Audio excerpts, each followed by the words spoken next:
Et on dit que aussi celui qui a les 7 étoiles. Et les étoiles représentent dans ce contexte de l'Apocalypse seulement les églises. Et on écrit même à l'ange qui est à chaque église. On parle du responsable de chaque église.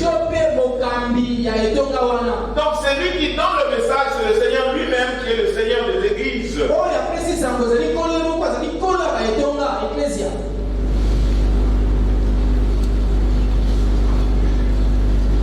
Cette église est présentée sous une certaine caractéristique. Le Seigneur dit à l'apôtre Jean, dit à cette église, je connais tes œuvres. Bien-aimé dans le Seigneur, l'expression je connais tes œuvres peut être comprise de deux manières.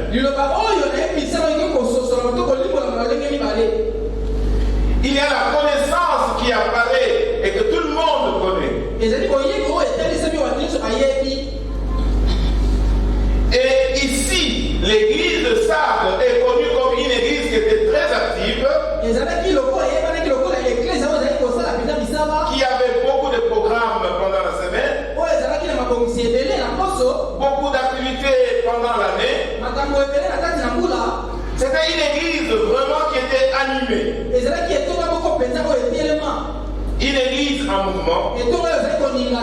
Une église qui était florissante. Et je peux dire qu'une église aussi qui avait beaucoup de membres. Et je pense qu'il y avait beaucoup de choses qui attiraient les gens dans cette église. J'ose croire, ce n'est pas écrit, mais ils avaient des pasteurs qui étaient très instruits. Les responsables de cette église étaient très instruits. Et l'église dont la majorité des membres étaient des intellectuels. Et beaucoup de gens trouvaient leur place dans cette église. Une église vivante. Une église qui avait un bon témoignage dans la communauté. En tout cas, elle se faisait parler d'elle-même. Elle se faisait parler d'elle-même. Même à travers la ville, on pouvait parler de cette église. C'était une église qui attirait du monde. Et une église que les gens souhaitaient être membres.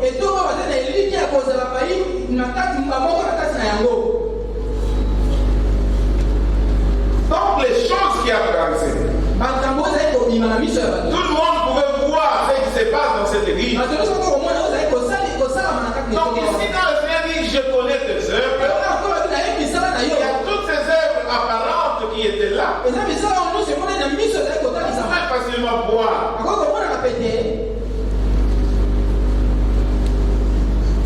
Mais il y a aussi une deuxième façon de comprendre je connais tes œuvres.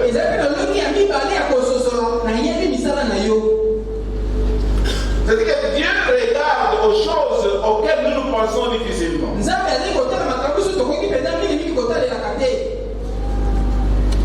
Dieu il le regarde, il va au-delà de l'apparence et il voit tout ce que nous faisons. Il ne s'arrête pas seulement à ce qu'il voit, mais il connaît aussi les motifs qui nous conduisent à faire ce que nous faisons. La deuxième façon de comprendre, je connais tes œuvres, c'est-à-dire que le Seigneur connaît même des choses que nous ne voulons pas que les gens puissent voir.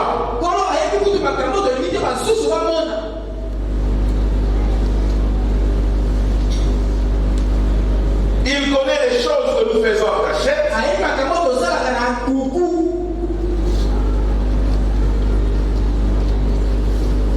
Il connaît les choses que nous faisons quand nous sommes seuls.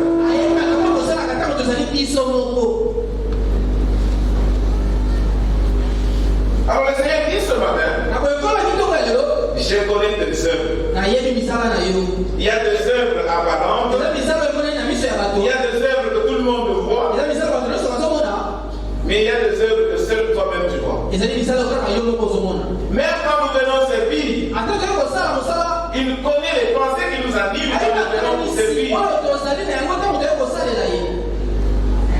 Je connais tes œuvres. Et rien n'a caché. N'est-ce pas, dans le monde on dit Dieu voit tout. Et Dieu connaît tout. Bien-aimé dans le Seigneur, ce matin, quand Dieu nous regarde, il connaît quoi? C'est ça la grande question que nous pouvons nous poser. Il connaît quoi de nous? En fait, il connaît tout.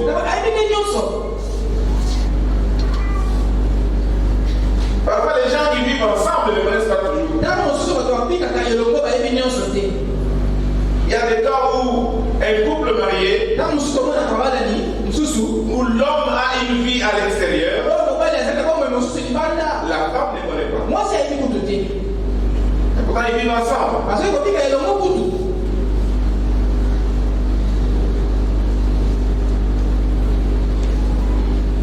Nous pouvons faire des choses que les gens puissent voir, peuvent voir. Nous pouvons faire aussi des choses que nous ne voulons pas que les gens puissent voir. Mais Dieu connaît tout. Je connais tes œuvres.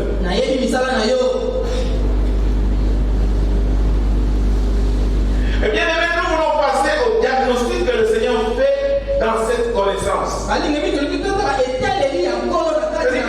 vais parler de cet aspect qui est caché de l'église de ça. Nous avons vu des choses qui sont connues. Et voilà le diagnostic que le Seigneur donne.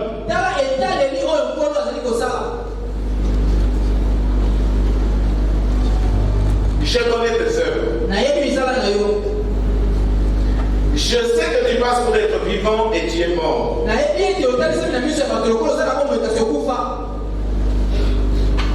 Il passe pour être vivant. Ce sont toutes ces choses apparentes que tout le monde peut voir. C'est toutes ces choses apparentes que nous voulons que les gens puissent voir de nous. Mais c'est quoi? Sartre avait une bonne réputation. La réputation d'être vivante. Parce que le texte dit, tu passes pour être vivant.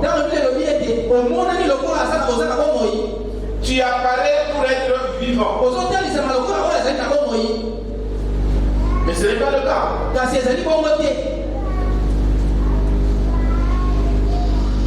Une église avec beaucoup d'activités. Une église vivante. Une église active. Peut-être avec beaucoup de prophéties là-dedans. Qui attirent les gens. Que ce soit les dimanches, que ce soit pendant la semaine.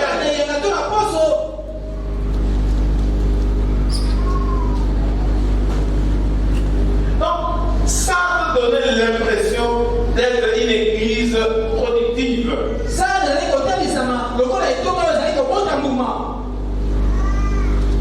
Elle avait un nom.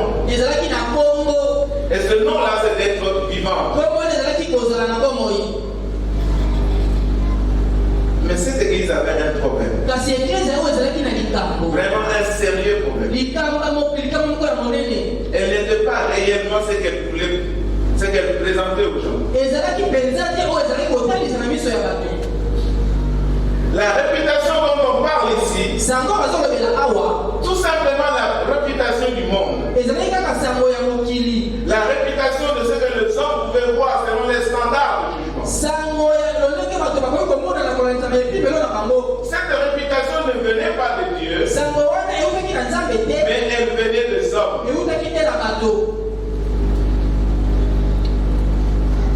Très occupés, faisant des très bonnes choses, malheureusement, mortes.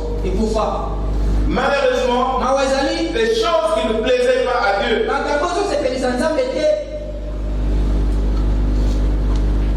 Je connais tes œuvres. Je connais tes œuvres. Bien aimé, dans L'église, ce n'est pas d'abord ce que nous faisons. L'église, c'est d'abord ce que nous sommes. C'est que nous sommes devant le Seigneur. Et ce que Dieu dit que nous sommes. La véritable église, c'est cette église qui plaît au Seigneur. Une église qui est acceptée par le Seigneur. Nous pouvons descendre au niveau individuel. Ce n'est pas tout ce que nous faisons pour paraître devant les hommes, tout ce que nous faisons qui est nécessairement, qui donne la valeur à ce que nous sommes. Notre valeur d'être accepté par le Seigneur, de plaire au Seigneur. Je connais tes œuvres. Je sais que tu passes pour être vivant, mais tu es mort.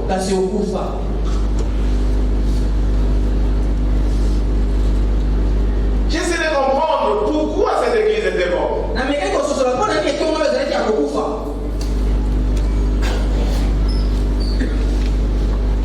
Et je crois que la grande raison est que cette église n'était pas dans la volonté de Dieu. Elle ne plaisait pas à le Seigneur. Quand on parle de l'église, c'est tout à fait général. Mais il s'agit ici du cas de chaque membre. Nous pouvons paraître spirituels, avoir une réputation, mais être mort devant le Seigneur. Ne pas pleurer au Seigneur. Ne pas être accepté par le Seigneur. Et nous avons cessé de produire les fruits qui sont acceptés par le Seigneur. Peut-être nous avons cessé de servir le Seigneur avec abnégation. Mais nous paraissons toujours spirituels. Peut-être la manifestation du Saint-Esprit n'est pas très effective. Mais nous gardons toujours notre réputation.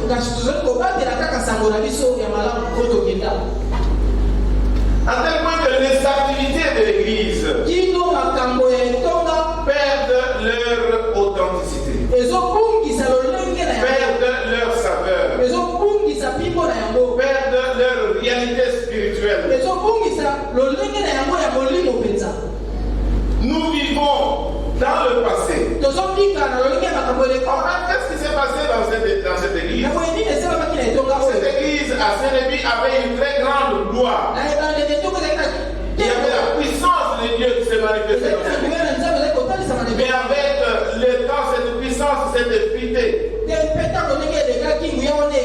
Mais l'église a gardé sa réputation, il a gardé sa renommée.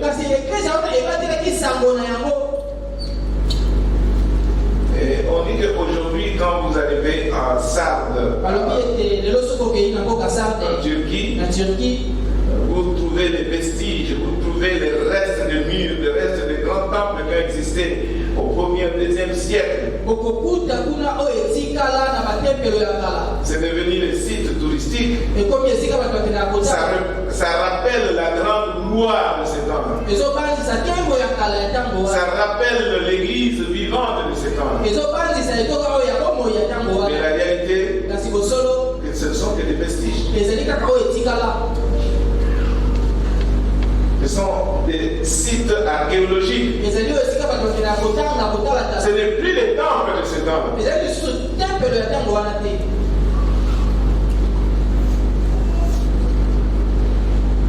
Pourquoi tout ça? Tout simplement parce que l'église est réellement morte.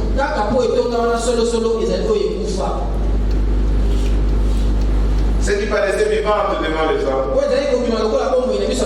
est morte devant Dieu. L'église pense être active, elle pense être vivante. Mais il n'y avait plus l'intimité avec le Seigneur. Et ça ressemble un peu à ce que Jésus disait Dans Matthieu chapitre 23, verset 27. Verset 27. Commencez même par le verset 25. Verset 25. Matthieu chapitre 23. Matthieu chapitre 23. Malheur à vous, scribes, pharisiens hypocrites, parce que vous nettoyez le dehors de la coupe et du plat, et qu'au-dedans ils sont pleins de rapine et d'intempérance. Pharisiens aveugles, nettoient premièrement l'intérieur de la coupe et du plat, afin que l'extérieur aussi devienne net. Le verset 27. Malheur à vous, scribes, pharisiens hypocrites, parce que vous ressemblez à des sépulcres blanchis qui paraissent beaux au dehors et qui au-dedans sont pleins d'ossements de mort et de toute espèce d'impureté. Vous de même au dehors, vous paraissez juste aux hommes, mais au-dedans, vous êtes pleins d'hypocrisie et d'iniquité. Jésus s'adressait aux pharisiens et aux sadducéens.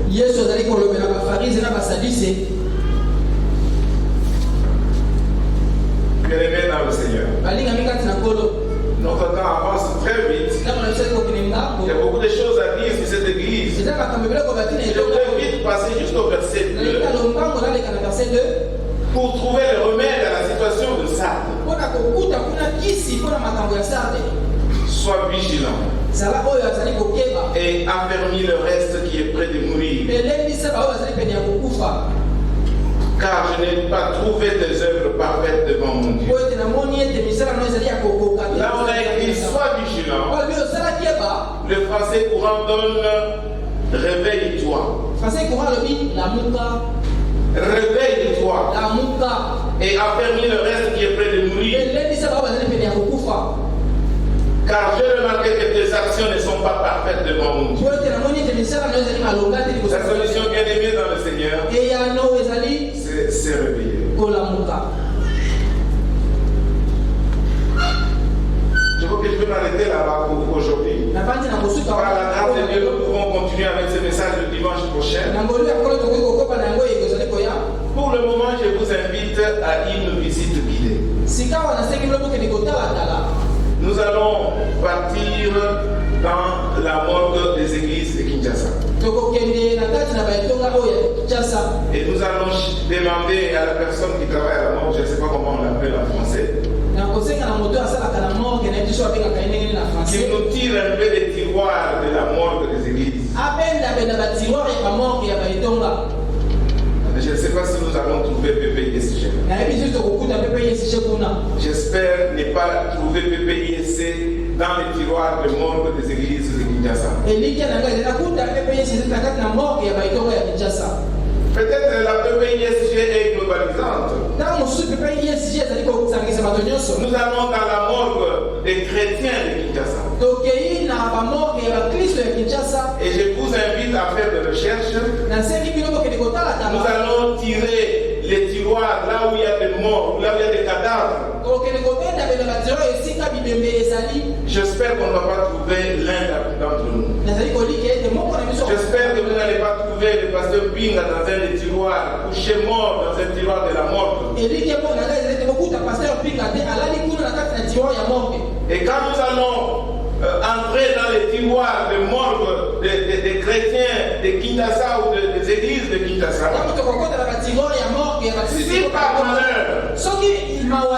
si par malheur nous trouvons la PPISG là-bas,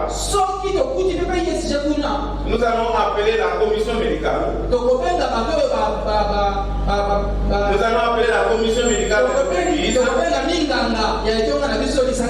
faire l'autopsie. Nous allons voir pourquoi la PPISG se trouve dans ce tiroir de la morgue des églises de Kinshasa. Si jamais elle est là.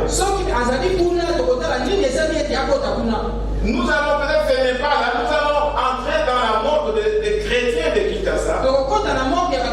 Et nous allons tirer chaque tiroir et nous allons voir si peut-être on va trouver l'un ou là-dedans. Et de la même manière, nous allons appeler la commission médicale de notre papa pour faire l'autopsie pour nous dire pourquoi cette personne est morte et se trouve dans la mort. Bien-aimés dans le Seigneur.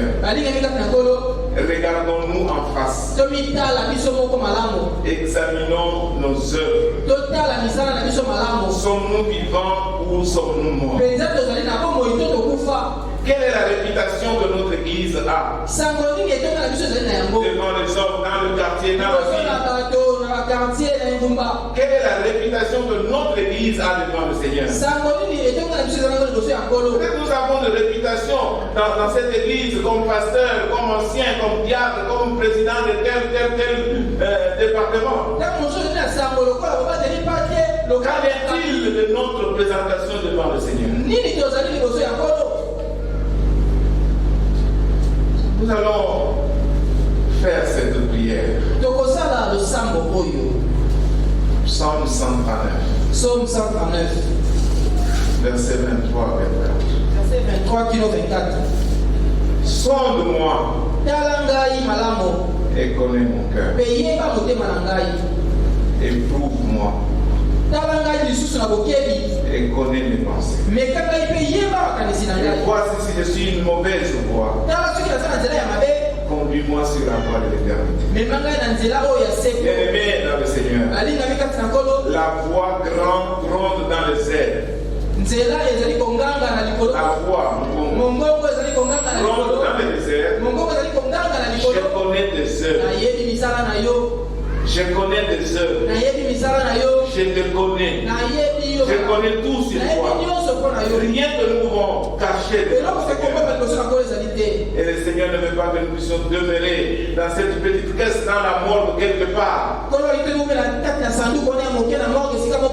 Il dit, réveille-toi et affermis le reste qui est prêt à te mourir. Et le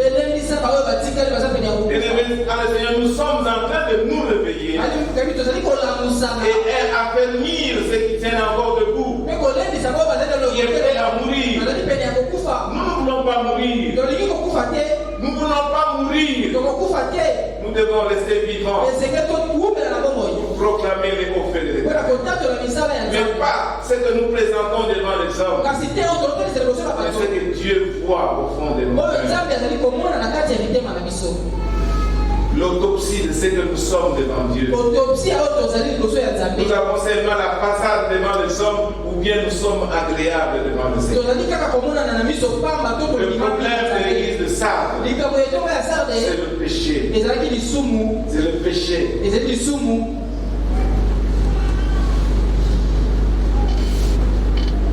En fait, cette église, beaucoup de gens étaient nus.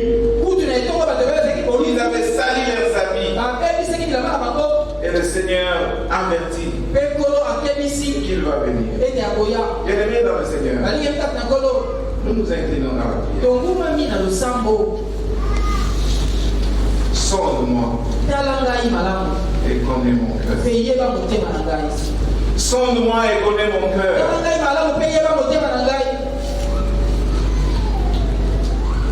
Éprouve-moi et connais mes pensées. Voici ce que je suis mauvaise voie. Voici ma réputation est fausse. Conduis-moi sur la voie de l'éternité. Et la voie du Seigneur, les versets qui suivent, c'est pour nous amener à la repentance. Ne pas nous plaire de ce que nous présentons devant le monde. Mais demander que le Seigneur nous présente ce que nous sommes réellement. L'autopsie de ces cadavres qui sont là. Éprouve-moi, Seigneur. Sonde-moi au lieu de gloire. Je vais présenter aux hommes ce que toi tu vois en moi. Parce que tu connais toutes les choses qui sont cachées en moi. Pardonne-moi. Et réveille-moi, Seigneur. Prions le Seigneur.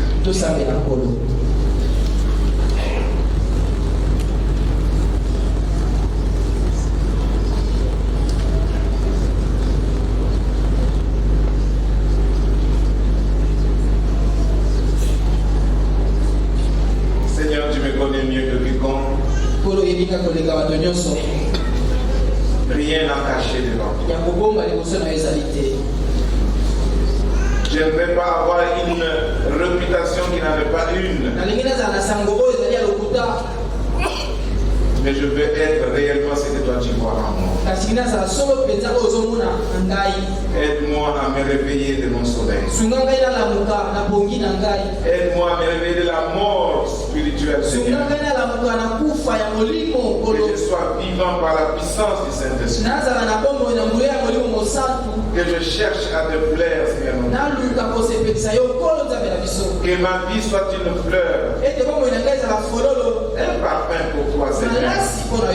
Que ma vie soit agréable. Aide-moi au Dieu d'amour. Afin que je demeure attaché à toi. Et que je sois agréable. Bénis ton peuple. Que le Saint-Esprit continue à travailler dans la vie de tes enfants. Pour qu'ils soient réveillés. Pour être agréables à toi. Au nom de Jésus.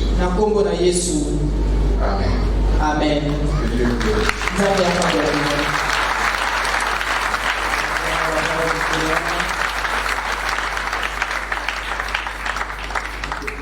Inspiré de Dieu, amen, amen. C'est pour nous corriger, pour nous enseigner, pour nous instruire, afin que nous puissions mieux servir notre Seigneur. Nous voulons appeler la sœur, la diaconesse Lise, pour passer les communiqués. Et pendant qu'elle avance, nous acclamons pour le Seigneur.